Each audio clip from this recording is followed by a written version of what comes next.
here we are. We're in Shoreditch now, and you know, I'm like 2 months in. We've launched the store. We've done a big launch, and you know, it's amazing. But I started to feel, this is literally 3 months into having the store, big achievement. 3 months in, and I'm like, I don't think I see myself selling vintage for the rest of my life. Because at this time, imagine I'm still traveling to Italy like every other month. I'm traveling to Wales. I'm having to handpick each and every denim. Tiring. And I'm like, I don't have the passion. I don't even wear the vintage like that. I admire the product, but I wasn't like a vintage lover. Like I know other vintage sellers that they struggle to sell product because they were so attached to the items. It wasn't like that for me. I was like, I love it. This is making you money. Yeah, it's not my heart's desire. And that urge in April came in 2019. April. I remember I was feeling very like, I don't think I don't want to do vintage, but I felt so bad because I've built a community. I think we had like 7K following at the time. We had a store. A lot of investment was going into that store as well. But I spoke to a few of my friends and I was like, I just don't think I want to do vintage anymore. I think I want to start creating again. You know, I've come around this mountain of doing the first brand, going to uni, the second, I actually really want to try and start something here. And they were like, yeah, go for it, you know? And I was like, okay, let me see how I can try and mix it with the vintage. So I said, you know what can I create from this store that my current customers will buy? Because I don't want to come and create something and then they're not going to buy. And I think coming from the experience of having a brand back in the day, when I used to struggle with sales because the first brand was so niche, it was only if you were into that thing. But this time I wanted to make a product that was so easy. Yeah, you almost want to not follow into the trends. Exactly. You kind of want to have something that will like sustain and sustain. I was like, if I want to sell, I don't want to be scratching my head. I just want to sell it with ease. So that's exactly the idea that came. So I said, you know what, we've got a few of these bestseller pieces. We've got these Maharishi pants that used to do so well for me, and these hoodies that used to do so well for me, tees that used to do so well for me. And I was like, I think I would love to see this stripped down. And this was, again, me looking at your Instagram, looking at NDJ's Instagram and seeing minimalism was a huge thing then. Yeah, it was huge. But I was always into it. I always loved things that were simple. And that was how the idea started to foster. And I remember someone telling me, you know, if you want to start a brand, you would need a creative director. And I was like, what's a creative director? I don't know what a creative director is, but if you say I need a creative director, then I'll try and see what I can do. Cool. I mean, I'm exploring this brand with some background knowledge from the master's degree as well. So I was familiar with the concept, but one thing I did know though, I can create content, but I ain't my strength like that. Ain't my strength. You're good. I feel like if you was given the thing today, you would do it. Yeah, I'll do it. You just wouldn't believe in yourself, but you can actually do it. I hear it. I think for me, I've always visually seen and understood what I would like, but the execution element of it. Okay, fair. Yeah, do you get what I mean? I've always had an idea, you know, it's all in the ideas, But so someone told me and I was like, okay, who can take some good photos? I need someone that has the eye that I was going for. So I was creating mood boards and just like putting imagery of what I saw the brand looking like. And I've always, even with the first brand, I've always gone to Acne Studios as like one of those top brand inspirations. And I don't know how you came to my mind, but maybe because you was posting quite a lot. Yeah, maybe. And I was always seeing your content. And I loved your content so much. Your feed was amazing. And that's when, during that is back, I reached out to you. Yeah, that was summer 2019. Yeah. 2019? Yeah, because I graduated. Oh. No. When I reached out to you to create... that was 2017. 2017. So I remember 2017 when I had the vintage shop when I was in Camden. again, I was trying to make my vintage store look minimal Yeah. and make the feed look minimal. I used to repost some of your photos, and then I reached out to you to see if you can help me take some photos. I would send you some vintage, which I waited a very long time for. She waited a long time. Do you know what it was? Yeah, I think because it was vintage. Yeah. I was like, this is, I don't know how I'm going to rework this to make it look minimal. Because obviously at that time I was shopping a lot at COS. Yeah. So I was like, oh. But I'm going to put a snippet. It's a video I have of Emmanuel coming into the vintage store in 2017. I even remember taking the picture. There's even a picture. I remember I had like long hair. You had a hat. You were wearing a cap. Yeah. But I just remember being like, I can't like Adelaide a lot. And I think what was even so crazy is I used to live in Woolwich at the time. So I would always see you on the DLR with like a suitcase. Going to the market. Obviously you must have been going to the market. But 2017, I'd always see you. But obviously at that time we didn't know each other. So I would see you on Instagram, you know, but never knew we was in such close proximity. So because you took those photos for me, I think you were like the first person that came to mind that, okay, I like the way he took the photos. I like his direction. I love his Instagram. I just want the brand to emulate this kind of vibe. And then I DM'd you. And what was it like when I DM'd you and I was like, hey, I'm trying to start a brand, like a sub brand against my, you know, the vintage brand. Do you do creative direction? I'm looking for a creative director. I'll never forget, I was with a friend at that time, and obviously because we had already done, because obviously the gifting thing, so I already knew it. So I think when you messaged me, I was like, just freshly out of obviously uni, and also because I did an internship prior to, and I was doing PR, and I think I was like, I don't really like this. So I think I was at that time like you, just so hungry, like just to do anything. So I remember when you messaged me, I was like, listen, I'm not doing anything at that time. I just graduated. Pretty much spent my whole savings just to stay in London because I was like, I couldn't move back to Birmingham because I was like, I don't think Birmingham there's anything really for me personally. Not that there's anything wrong with Birmingham, but I didn't think just that was where my destiny lied in. So I was like, let me just take this opportunity and see where it goes. And at that time, I was also working as a waiter, just trying to make ends meet because I was like, I have to do something. So I think when I took the opportunity, I didn't think anything of it. I thought, oh, do you know what? This is just something I can just stick on my portfolio. And just be going. And just be continued. So I didn't think anything of it, and I was like, it was just an afterthought. I wasn't really excited because it's vintage. So I was like, okay, like let me just see what I can do and see if I can, you know. But then I guess when you saw the samples, you were like, I think what initially made me realize, because obviously we had been back and forth, we tried to do a shoot, we couldn't do it, and then we did another shoot. I think it was your spirit, like your demeanor, and I think when I worked with you, I was like, oh, like you actually understand me from a visual point, and no one really has understood me visually. Like sometimes I can go back and forth, but I think whatever I did, you just, or whatever you said I would do it, and it's like, oh yeah, this and that. So I think one, I was like, okay, this is somebody that I can see myself working with in the future. But I think it's when you show me the designs, I was looking at the pictures like, what's this? Like, what's this vintage here? Like the designs were so, it was just so different to anything that was happening in that time from especially in the London scene. It was so different. Again, minimal, but I think it was, color palette was on point, silhouette was on point, the quality. So I was like, oh, I can really see myself getting behind this. So that's why I kept pushing you away from the vintage. I remember you. I was holding on. Yeah, because we would have shoots, and I came on board as basically like a content creator after the initial shoot. And you would be trying to style the vintage, and I'm like, this, because we were still going through a transition.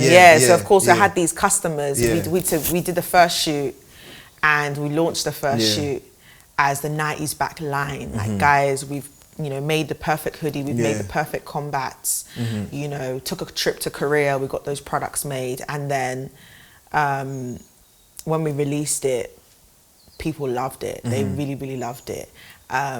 but people were still also inquiring about the vintage. Vintage, of like, course, okay, yeah, so yeah. when's the next are we going to get some more torties coming in? Are we going to get some more, you know, this and that? So it was like a blend of, okay, here's a line, you love it, but then they also wanted the vintage as well. So the store was a mixture of new and vintage. And of course, because you wasn't really, but for me, I was seen as cash cows. Like, I need to pay these bills. So that's like the business mindset. So this stuff has to stay here. But then it came to a point where we had to make a decision that, okay, it's either this or vintage, because we're also causing confusion. And even the customers are like, okay, if you're selling your own brand, they would be like, what's going on? Are you vintage? Are you new brand? What's going on? And I think it was like that decision. I was like, you know what, Emmanuel, right? I think it's time to let go of the vintage. And that was the best decision that we could have ever made. Literally. Yeah. So do you remember that time when that I remember that 100%, because that was in lockdown. I remember it was entering into lockdown. Yeah, so this it was February.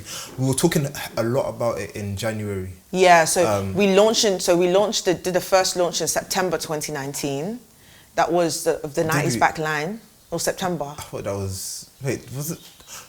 No, wasn't it with the butter tracksuit? And that wasn't the first. That was the hoodie that we shot with Luca. Do you remember? On the grey pole, when he was standing on the grey pole. Do you remember? Oh yeah. Yeah, and they did it in the gallery, in the White Cube gallery. Sorry, So that launched in September 2019. And then as a 90s back line. We were still selling vintage. It was as a 90s back line. And then the following year, January, I remember we did our first shoot with Depeche, do you remember? We did the first e-com shoot in January, and it was at that time where we was like, let's launch a new website and let's go as a brand in the following year. So this was now in 2020. And I think we didn't know COVID was on the way either. I think COVID was what actually allowed us to bring it into fruition. I don't think we would have done it if it wasn't for COVID, because it was a push. Do you know why though? Because you would have probably still had to sell the vintage. Yes. And that would have been a resistance. But we had to go online. Yeah. And we couldn't sell vintage online because vintage was one of ones. Yeah. And because the way lockdown was, you couldn't be in person as well. So the shop had to close as well. The shop had to close. That's what made us move online. Yeah. Can you imagine that? Yeah. Isn't that so divine? Yeah. Isn't that crazy? That 2020, I know obviously it was a challenging year for a lot of people, but for me it was like one of the best years. Yeah, it really was. Because I think that was the year of change. Me. Like everything changed. Everything changed. The world changed. The direction for where we was going was changed. And it was amazing. It was amazing. And we literally used lockdown to plan and rebrand. Literally. That's it. That was, and we even though the store, we closed it down, we actually rebranded. I remember we worked on we renovated the store in lockdown as well. Yeah, exactly. So we worked on the whole development. But I will never forget the first shoot that we did together in White Cube Gallery. And I was just like, this is it. I felt fireworks. I was like, I like Emmanuel. I really like this guy. He gets it. And I feel there was such a great energy. There was a synergy, definitely. Yeah, there was. And I think it's also in the way we disagree with each other. So I feel like there's disagreement, and it was very respectful. So it wasn't like, I didn't feel at all like, oh, she's not understanding. I feel like you understood, but you would also deliver it and I also felt like, okay, this is somebody that I can work with, and if we have a disagreement, I can voice it, knowing that she wouldn't get offended or she would take on board what I'm saying. And I also feel like I liked the way you just let me creatively be free. Like you weren't strict on what you wanted. You literally were like, listen, this is the first shoot. I've got this, clothes. Just do whatever you want with it. Style it how you want to style it. Shoot it how you want to shoot it. And obviously at that time, iPhone was what we was using to shoot all our content. Literally, for a whole 2 years, we were shooting on iPhone. Because I actually did the first shoot I did for 90s back line was professional. I didn't like it. And I was just like, I want how it looks on Emmanuel's Instagram. That's what I want it to look like. And it was iPhone, and then so we're now in COVID, we're rebranding. That rebranding phase, we'll put some pictures on the screen as well. You'll see the full rebranding phase. That's like honestly, when I think about Sevens, those are like my best memories. Because I just feel like, like you when you were doing Bukki, when you started your is it Anchor and this thing? When you were starting that, it's like you were so like, it's just because for me, I again didn't study creative direction. Even from a business perspective, I didn't understand much about how to relate it to marketing and even marketing wise. So everything I was literally learning as I was going along. And they're gonna start laughing, but I actually, I actually wanted to be a chef. Yeah. Wow. So that was what I always envisioned myself being growing up. I worked at Wagamama as a chef. So literally, first thing when I came in to move to London. So for me, like creative direction was like, what? This is not what I even planned I was gonna be doing. Obviously, it started out as content creation, but I think when obviously transition happened and Seventh now became a thing. Yeah. For me, obviously having to rebrand, and for me it was so exciting because I think you just left me to do it, and I think in doing it I could make my mistakes, learn from it, speak to people, understand, okay, what does creative direction actually mean? But yeah, coming out of obviously lockdown, how did you feel knowing that, okay, Seventh was, and even I think we need to talk about the name as well, because the name is so, I think that's a pivotal point in Seventh's story. Oh my gosh, so that's so true. So of course it got to the point where, you know, where now we couldn't rebrand until I got a name. And when we made the decision that we're going to change to a brand, I said, I need a new name. But I was like, God, this time, I don't want this name to be attached to me personally in any way or form. I said, I want this, I was so specific, I want this name to be one word. I want the name to be minimalistic. I want the word to have meaning, like the way when you name a child and it means something. I want the name to be such a general name that if I want to sell a fork or a spoon with that name, I can sell it. That was so specific. I had it all written down of how I want this name, and I remember I was calling you. I was like, "What do you think about this name?" And you were like, "No, that's not the name." Literally call me. You would say so many names, and I always say, "Have you fasted? Have you prayed?" Yeah. Because I remember you said you're not gonna. God will give you that name. God will give me the name. So I remember when you come to me, I'd always checking like, is this really from? Like, did you actually pray about you? Like, no, I did something. This is not. You need to go back into that room. Listen well. And I remember, obviously, when you got the name. So I remember it was a blessed day. I was doing my devotional. I was feeling quite a lot of under pressure.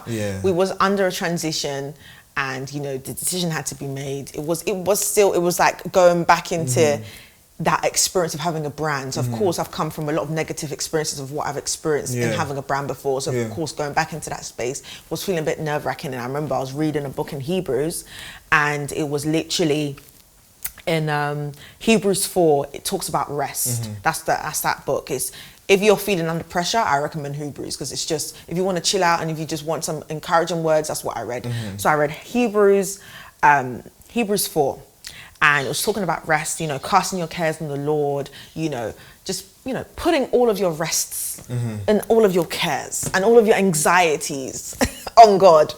And then I came across the scripture, and it said, and even on the seventh day, God rested. So, and I was like, oh, seventh day. And again, I wasn't looking for the name. It just literally lifted from the pages. And I was like, wow, seventh day. That sounds good. It looks good. And again, I wanted it to look minimalistic. So I called Emmanuel. I was like, Emmanuel, I remember I was in my room. I remember where I was as well. Where was you? So it was locked down. So I obviously had to move back to Birmingham, and I was on the block bed in the lounge because all the room in the inn, there was no more room. So I literally had to like stay downstairs. So I remember it was like 11 a.m. Yeah, it was in the morning time. Ish. Yeah, right after I saw the thing, and I was like, Emmanuel, what do you think about seventh day? And then what did you respond? I just remember being like, okay. And then I think I paused for a bit. And then I think I said, why don't you just call it seventh? And I think when I said that, you know, so crazy, when I said that, even though you said that you felt like that's it, it's like something, I don't know what it was, something just shifted. And I was like, no, that's that. Because I think we had been looking for this name for so long. It was like months, about 6. Yeah, good five months. Like, what's the name? So I think when I said it, even it's like I released the name, I said, that's the name. Yeah, and I remember you were like, that's it. And then that whole day I was so gassed. I was like, that's the name, that's it. Because it was literally like, that was the hurdle before us to pass over. Because it was like, what can we, because I remember you also said you want this name to live past you as well. And you wanted that the name can be so significant that anyone that says it, even now to this day, the languages of that's so seventh. It's like an adjective. You know what I mean? To be used exactly. So when he said that, the heavens opened and it was absolutely amazing. I said, this is the name, seventh. So guys, it's not seventh stores. Yes, seventh was hate- not available on Instagram. Like, guys, if you say seventh stores, look at Bukki's face. You don't like, yeah. Seventh store, Yeah. seventh stores. Yeah. No, Yeah. it's seventh. It's just that the Yeah. Instagram handle is not available, Seventh. so people just call it seventh. Yeah. But seventh is the name, and I remember that day was like a release. Yeah, it was. I felt like It was so light, and something then definitely shifted. it that shifted, day. Yeah. and when we did the announcement. Yeah. Video. The video, Yeah. which will, I even feel like, because some people don't really understand where home ties in. and how the Yeah. name is played back into it as well, Yeah. into my life, Yeah, exactly. I think with and what the name means. seventh, obviously it meaning rest. Yeah. I think you can explain about even what it meant for you as well. Yeah. I guess when the name came, the meaning unraveled itself over Yeah. time. Of course, on the seventh day, God rested. So the seventh, it means rest. But then if you look at the number 7, it means it's the perfect number. It's Completion. the perfect of completion. There's 7 days in the week. There's 7 colors in the rainbow. The number 7 comes up a lot in completeness. And for me, when I got that name, it felt like this was my destined place. I've been on this journey since 2011, and it's brought me here to that complete point of that complete place of this is what God has destined me to do and where I'm destined to be. And what was crazy, the day that I only realized 2 years later, but this day my mum passed was on the 7th of November, which was crazy, which was the same day that we launched 7th, which was 7th of November, 2020. Yeah. And I remember that was the day that I took a new level of relationship with God, because I remember I was in the hospital. Mum literally breathed her last breath. I was supposed to go to work that day, and she passed. And I told my auntie, I was like, Auntie, she's gone. And she was like, I know, because she's a nurse. So she was like, I know. I was like, do we bring the nurses in? She was like, no, let's just leave it. And let's just wait. Maybe God will bring her back. And we waited. And I was like, well, shall we tell the nurse? She was like, okay, let's do it. But your mum did say to me 2 weeks ago that she was ready to go home. She was ready to go, basically. And I was like, okay, well, if she said that she was ready to go, let's accept it and let's get the nurses in. And I remember I made a prayer that evening. I said, okay, well, Lord, it's official. It's me and you now. Mum's gone, ain't got no one here. It's just gonna be me and you. But I believe that we'll be fine, and I'm gonna hold. It was me making a declaration to God that, okay, it's me and you. You're my parent now. You're my mum and you're my dad, and we're gonna walk this walk together. I remember it was in the 7th in the evening, and I made that prayer. And I think that prayer was like there was a level of peace that came from that point that allowed me to keep pushing through to 2 years later to then seeing 7th. And I remember her being on her hospital bed, and when she passed, there was a level of peace on her face, because for that whole year I was dealing with hearing her groaning in pain in the night. I was seeing her lose weight drastically. It was an awful thing to witness, but I remember seeing her on that 7th day in peace, and I said, you know what, she's with you now, Lord. I can see that. I can see the peace on her face. So it was such a deep evening, of course sadness, but also thankfulness, and a point of surrender, to be like, God, it's me and you now. We're gonna walk this life together. And I said to God, like, I still believe you do miracles. I still believe, like, this is not going to now take away from me believing in you. Or doubting in you. And I made that clear to him. So it's amazing that 2 years later, I realized, oh wait, it was the same day, but just 2 years later, 7th came to be. And I just don't see that as a coincidence. I feel like that was just a full destiny. 100%. So I think hearing what you've just said, it showed me that the word was so prophetic. Yeah. Because even for me, it's like, as soon as I entered 7th, I entered my rest. That's when I found Christ. That's when I found my church. You know what I mean? That's when I found my family in church. Yeah. It's when I, just even my family, my family and me have had such a good, amazing relationship. But lockdown is what brought us actually closer together. And I think it's where I found you. And 7th, it's where I found, I always say that you're my destiny helper. Because if I didn't find you, I don't know where I'd be today. I don't know what I'd be doing today. Do you know what I mean? Even through that DM. So when that word came again for you. I know it was such a touching time, and I can only imagine like I can't imagine how that would feel, because to lose someone that like your mom, do you know what I mean? It must be so challenging, but I think I see the same traits in you, like how you speak about your mom and how she was evangelical, how she welcomed everybody. You talk about a lot about how she opened her home to so many different people, and she just always had this spirit to help. And I think that's what you've made Seventh. The same way your mom made her home like that, you've made Seventh exactly like that. You've opened Seventh up to so many different people. Everyone can testify that not everyone, but obviously most people can testify that when they come into Seventh, they feel at rest. They always feel at home. So it's not just a word. It's what we actually are experiencing in that. And Seventh is that place that when you come in, it's like a family. You open it up to me. You open up even my family, my brothers, my sisters. Whenever we have events, they're always there. Do you know what I mean? So it's like you see the pattern of what your mom left behind, and you just basically carrying on that torch basically, and you've done it basically through Seventh, which is so beautiful. 5 years. 5 years since that 2020 point, November 7th, 2020. Damn. Tomorrow's literally November 7th. 5 years, it's been amazing. It's been challenging, but it's been amazing. I know you always feel like, it's so crazy because we all speak about this. You feel like, yep, this is what it's meant to be. This is where I'm meant to be at. Like every time we hit a mountain, you have this assurance that you're like, this is. But for me, it's completely opposite. I still feel like, what the hell's going on? Because you have to understand, I never really wanted this. Like not wanted this in a way that I don't want this. It's like I never saw this in your vision. So the fact that it's like God just placed me, He literally took me and placed me here. Even to be in London, you know what I mean?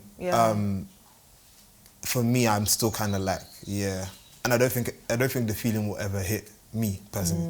I don't think it'll ever hit. Like when I go home, I'm like, wow, this is what we're doing. Like this is what we're not even doing. This is what we're creating. Like the designs. So I don't think 5 years for me, I can't. It's unexplainable. It's been beautiful, like so beautiful, very humbling. Very humbling. I feel I've learned so much.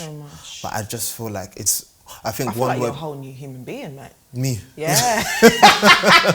Inside and out. You've blossomed. Thank you. You too. You too. I think we all have. We all have, because I think to make it as well. 5 years is a blessing. I feel grateful. I feel fulfilled. I'm joking. I'm gonna do that. But no, I feel it is. I actually don't think there's one word I can use to sum up the whole experience. I just feel like, wow, thank you, God. Maybe it's Jesus, it's God. Maybe it is. I mean, not maybe, but God is. So this is how I know it's God's plan. 100%. It's been an amazing experience, and it's just so amazing to know that we're 5 years in of figuring out our brand identity. We've come to a point where we are fully established in who we are. We know who we are. We know where we're going. We know what the bigger picture looks like. And it's just amazing to see that the little Emmanuel that was doing phone content is now on set directing, saying, okay, on set, move. It was sometimes I just sit there and I'm like, wow, you've really come far. Do you get what I mean? Feel like even you, I don't mean to throw this back, but even you, I'm always in awe of how can you manage a team. I think it's so scary. Like, I'm not gonna lie, being a CEO is not working so closely with you, and outside of obviously work, we're actually brothers and sisters. We actually, you literally are my sister. Do you know what I mean? Like, you literally are. I know I've got three amazing siblings. You're literally the fourth sibling.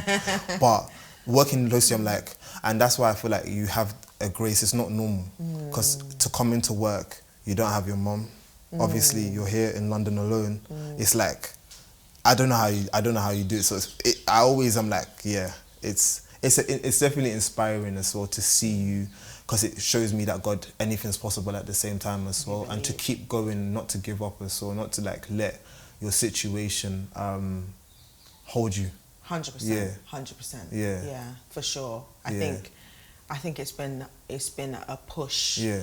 A push. Very, it's pushing through, Yeah. being consistent. It's been a journey of tenacity. Yeah. You know, you're just pressing on regardless. Yeah. You know, I ain't stopping. Yeah. This is it. Yeah. Oh, this year. Yeah. I know a lot of people always like, so what do you see in the future? And I see so many things, but So many things. I think it goes back to the car. We will always have car conversations. Like when 7th started, me and Bukki would always be in the car. Have a conversation. And I can see what 7th looks like in 10, 15, 20 years. But what's even more scary is when we was in those car conversations the first year, the things we spoke about within the 5 years, we've seen it. So now it's like, oh wow, so if that's what we said and we spoke and we saw it, then imagine everything we can see in 10 years time, our HQ, our 7th home, you know, opening up charity, opening up schools, all this and that, is gonna happen. Like I genuinely, and some people laugh. I know when we've had meetings with big people and they're like, 7th as a home, or I can't see it. But it's okay, you don't have to, it's not, you won't see it because God hasn't given you the vision. Do you know what I mean? There's a reason why He's given us the vision. Yeah, I know we see ourselves tapping into interior, we see ourselves tapping into, you know, sound, we see ourselves tapping into all sorts of arms. Like I see 7th for future-wise as an ecosystem. Yeah. Are you happy? Happy 5 years? I'm happy. I'm very happy. I'm grateful, honestly. Congratulations. I am. I feel like, especially this summer was like, this winter, sorry, the theme for this winter was stillness, and I really feel like this is what it's been about. I feel very restful. So yeah, winter's just been, I mean, this year's been incredible, traveling and meeting new people, experiences. So I'm excited. I'm definitely excited. So yeah, what about you? I'm so excited for the future. Yeah. Like Asia's popping off. Yeah. You know, Europe is popping off. You know, that global scale was really popping off. I think getting more and more people to see what we're creating. I like the word that you use. We're actually creating a thing. Yeah. And to create a thing takes so much tenacity and so much time. And I think sometimes we need to give ourselves more grace. You know, it's only been 5 years. You know, so the next 5 years, I'm just so excited to see what more we will create. What's one, looking back at this, because I want to watch this back, what's one thing you want to see in next year happen and then in the next 5 years happen? Ooh, what's one thing I definitely, what's that one thing? There's many things.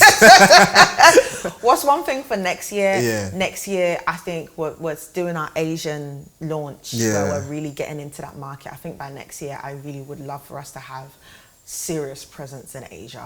Asia has been such a huge inspiration, you know, for many years. So even us now being recognized in Asia, and when we went to Japan, they stopped us in the shop to be like, "Are you guys the guys from 7th?" I'm like, "We're in Japan." Well, they did that? Yeah, we went to the sneaker store. Do you remember? No, I don't think I was there. Oh, maybe it wasn't there. Yeah, so we all came out and they were like, "Are you guys the guys from 7th?" And I was like, "Wow, we're in Japan." So I would love for that to be cemented next year. I think in the next 5 years, I really would love. You see this space that we're in right now?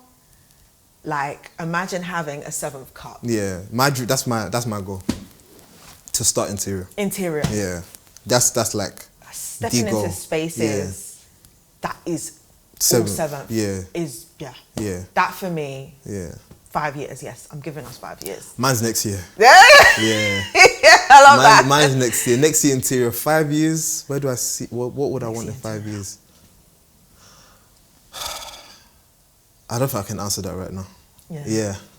We'll see how it goes, but I know we'll be blessed. Yeah. But yeah, thank you so much for being on this Thank journey. you, Bukki. And being committed. Like, it's been amazing. It's been incredible. It's been so amazing working with you, honestly. Yeah. I'm going to put the BTS pictures so you can see what we look like then and what we look like today. Thank God. You're not putting that in.